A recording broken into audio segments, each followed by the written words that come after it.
punctified scholars. It's going to give you some punctified information. It's going to give you enough to stimulate you. It's not going to give you enough to put you over the hump. And you go out here and get killed by the cracker. Thinking you Afrocentric and thinking you are African. And the only thing you doing is you on the first leg of your history. They say Jesus died from not having enough smarts out of the mystery school when them white boys got on his behind in Jerusalem or wherever, right? He didn't finish school. He didn't finish school. But we don't need, we got to go, this is the new age. That's right. 2 years from the 2000, we need the real deal, thorough, undiluted scholarship. True. People who gonna have enough guts to sit up and tell you. That's right. And who gonna have enough guts when they go to the white boys, they're gonna tell it the same way. That's right. I don't give a damn if I'm in the same college that what's name got kicked out of, that lost his tenure. Well, he didn't lose his tenure. City College. Yeah. When we go to City College, we're gonna say the same thing. And let the scholarship lie. Now, Chester Beatty was taking it all the way back. Now I understand how these boys get this type of information. And how these societies know what to do because they got all the papyrus. They actually got the remainder of Kemet in Europe.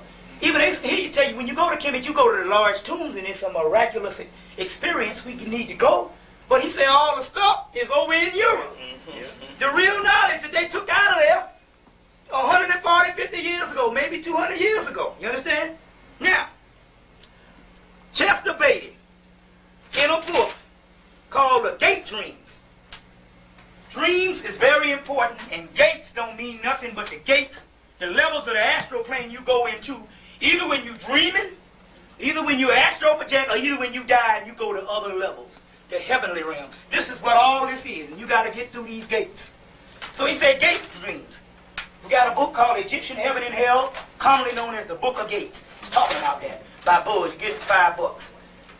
Brother, in this book, do you have to have a key to open those gates? Doggone right. Booyah. Right.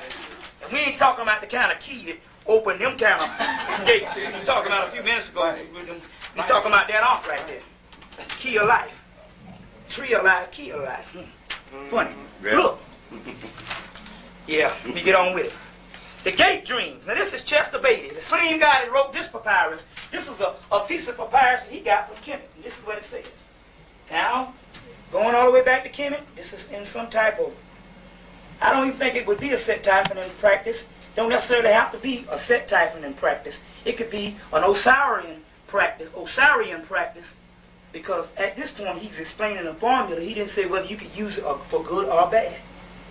Now, it says, she was looking down at what appeared an Egyptian mummy on a ritual bar, which probably means some type of bed or some type of thing that they put them on when they're doing this ritual. But the woman was still alive, and her body was being used for some type of battery. She had been a tremendous build-up of libido. So they're talking about the libido, they're talking about a sexual arousal. You see, that sexual energy that we're releasing, if you use it to shoot it up, you got some real beautiful stuff. There's some stuff even greater than sex that we can do. You talk about coming. Excuse the expression. We talk about not coming this way, we talking about coming this way.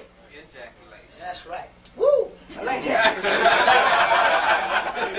It says she had a tremendous buildup of libido by means of including an urgent with light wood, which worked like a witch ornament of Europe. They're talking about some witch thing that they're talking about that they did. It says massage of a particular kind, a peculiar kind. A cumulative effort bandage, they're talking about this mummy thing. Force was masked as a corpse would be over a genitals. I'm trying to give you the, because this is coming from a papyrus, now that's why it sounds the way it is. Was a gold-plated plaque that was inserted into her genitals. You understand? It was a gold plaque that they did, and it's some type of battery that they get with a cartouche of Segment on it. Segment is a god. Now, Segment is a god, a lioness god, comes out of Kemet. And they got this gold plaque in this cartouche, and they're inserting it up the woman. And she's mummified, but she's still alive. And they're using her body as some type of battery. so they can pull down the forces from the universe. You understand what I'm saying? But these forces can come from a lower region, which are the lower chakras, or it can come from a higher region.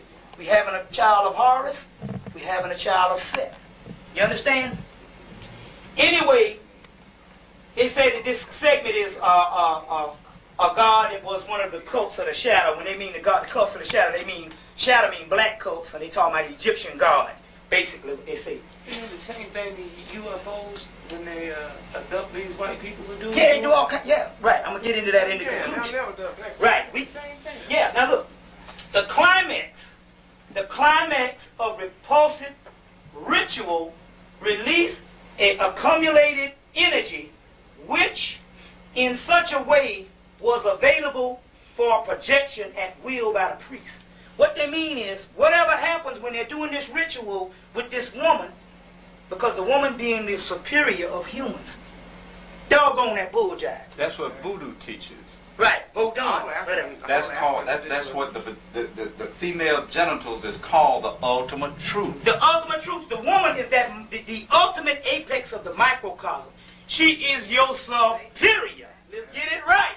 Well, She is your superior. Ain't nobody got nothing going on like mama does. Let's forget the dumb junk. Anyway, this, and the priests, they use this woman in that climax or whatever, this power, they can use in sex to either go to these other realms and pull down what they want off these realms. See, the Egyptian gods were nothing but scientific terms of entities that are scientific matters of astral realm, space.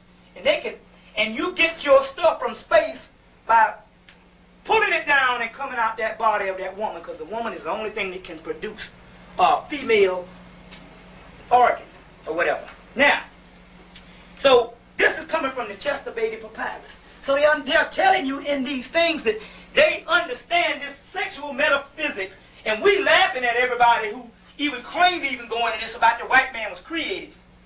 You understand? So we're laughing at everybody who's even explaining these things. But the white boys are telling you. Now, let's go on. Next page. Now, it says it has this animal cunningness to all the way to the end of its career, right? Okay, check it out. What's the animal cunningness? Let me show you what animal cunningness is. I gotta show you what the white boys are telling you in science. This is beautiful. Beautiful. Look at this. Yeah, here we go. His hair is in the animal stage. You take all their hair, you take all animals, their hair resembles the European's hair. Right? There's something that's dealing with space and dealing with the universal origin of things, or the universal makeup of things, that's really why his hair is the way it is, because you have different entities on the astral plane. Number one, where's my chart? there it is. They also call the European hair fur. Fur? Yeah, well, it was, his hair is on the animal stage. Nobody got this good stuff. Now, the makeup of the universe, it's a helical structure. The makeup of the universe is the structure of DNA. Helical structure. It's the makeup of the universe. It's also, there's only two things on the earthly realm that have this, are the people that's directly saying that they are the universe.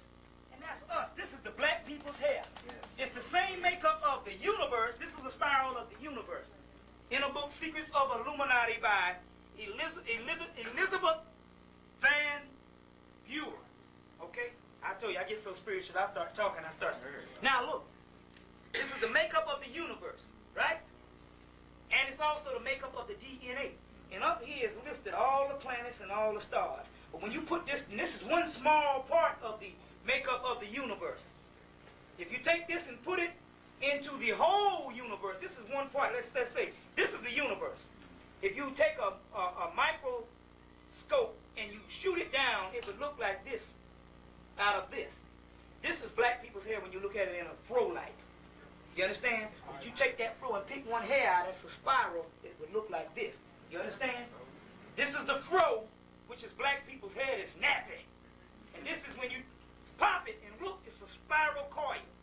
And it's the makeup of the universe, which is the makeup of DNA in the black woman's body. Which you can, well, the DNA which you can trace through the lineage of the black woman when they trace all the way back to that original black woman. The mitochondrial DNA. A mitochondrial DNA, okay? You put heat to this DNA structure in a lab and it straightens out what our stuff does. But